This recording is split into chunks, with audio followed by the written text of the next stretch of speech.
Kaloka talaga minsan ng mga netizen. Paano ba naman kasi ay inasar nga nila na biyaheng langit ang pagiging leading lady ni Coco Martin sa kanyang mga serye.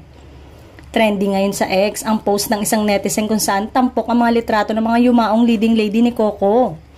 Say ng netizen, hirap maging leading lady ni Coco Martin, biyaheng langit pagtapos. Tampok nga sa post ang ilan sa mga naging leading lady ni Coco na sina Bella Padilla at Yasi Pressman para sa FPJ ang Probinsyano. At sina Lovie Po at Ivana Alawi para sa Batang Quiapo. Pawang mga sumalangit nga raw kasi ang mga karakter ng mga nasabing aktres.